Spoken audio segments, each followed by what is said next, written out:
Somewhere on Earth right now, someone is saying thank you.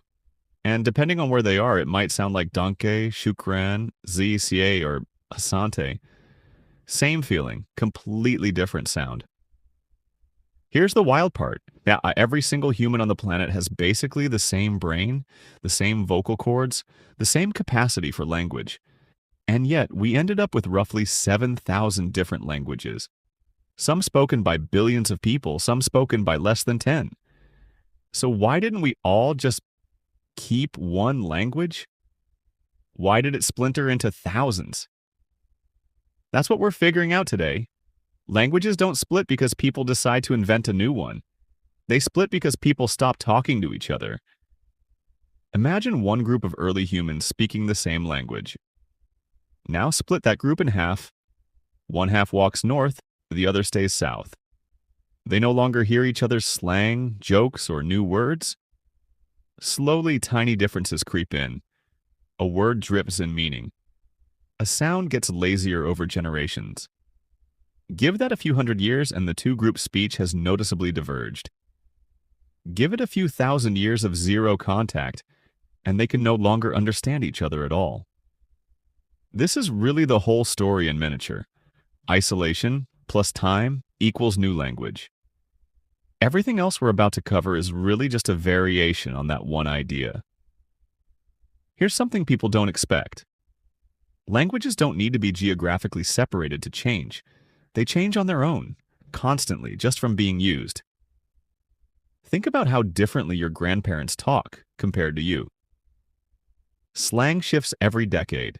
Pronunciation drifts. Grammar rules bend. If language can shift that much in 2 generations, imagine what happens over 500 generations. Linguists call this natural drift, and it happens for a boring but powerful reason. Language is passed down imperfectly. Kids don't copy their parents' speech perfectly. They pick up slightly different pronunciations, simplify some rules, and invent new expressions with their peers.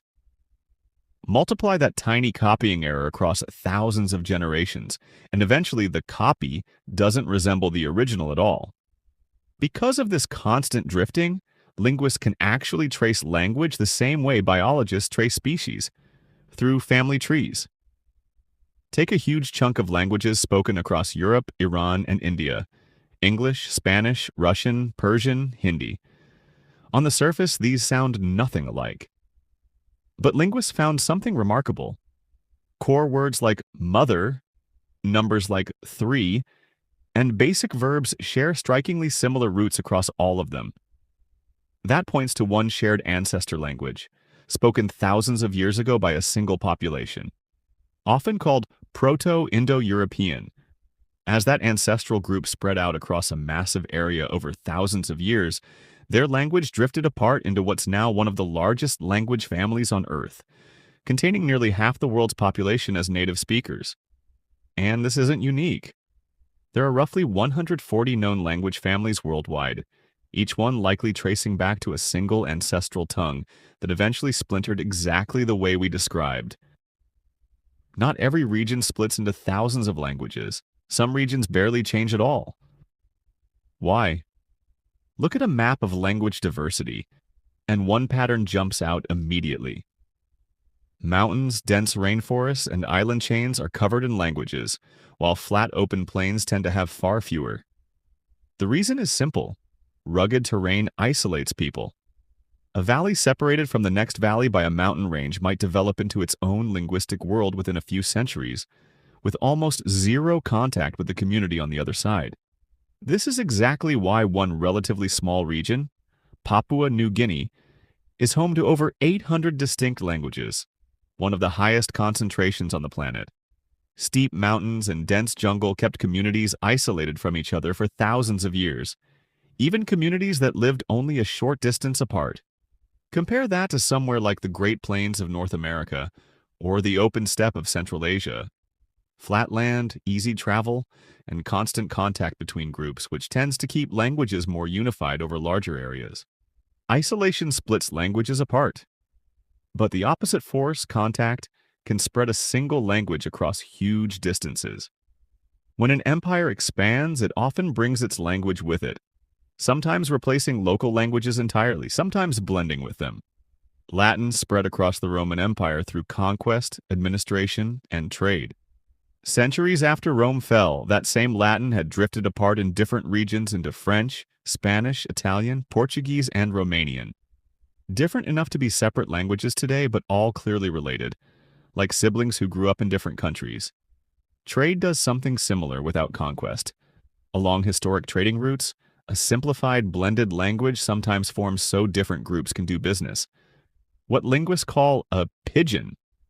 If that pidgin sticks around long enough for children to grow up speaking it as their first language, it can evolve into a fully fledged new language, called a creole, complete with its own grammar rules.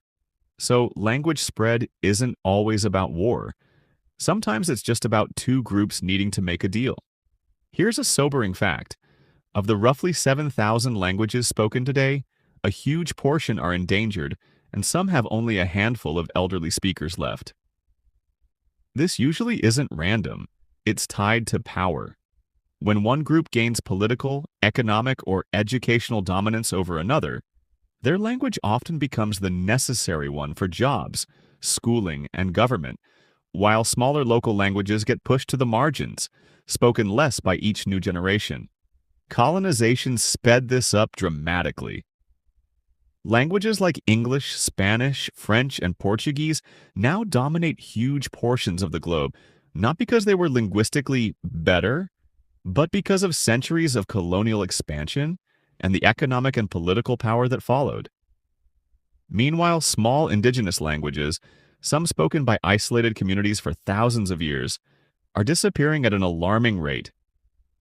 Linguists estimate that without intervention, close to half of the world's current languages could vanish within the next century, taking with them entire ways of understanding the world that can never be fully recovered once the last speaker is gone. So why should anyone care that there are 7,000 languages instead of just one? Because each language isn't just a different set of sounds for the same ideas. It often encodes a completely different way of slicing up reality. Some languages have no separate word for blue and green. Some have complex grammar for describing exactly how you know something is true, whether you saw it yourself, heard about it, or are just guessing. Some track directions using absolute compass points instead of left and right, which train speakers to have a built-in sense of direction most of us would find astonishing. Every time a language disappears, we don't just lose words. We lose an entire framework for how a group of humans understood their world, their relationships, and their environment. So the reason there are 7,000 languages instead of one really comes down to a simple cycle. Humans spread out. Isolation and time pulled speech apart. Geography either sped that process up or slowed it down. And then empires, trade, and power pulled some of those threads back together, while quietly erasing others. It's a messy, ongoing, deeply human process, and it's still happening today, right now, in accents shifting and slang forming in every language on Earth. If you want the next piece of this story, check out how writing let humans freeze language down permanently for the first time. Link in the description. Thanks for watching, and I'll see you in the next one.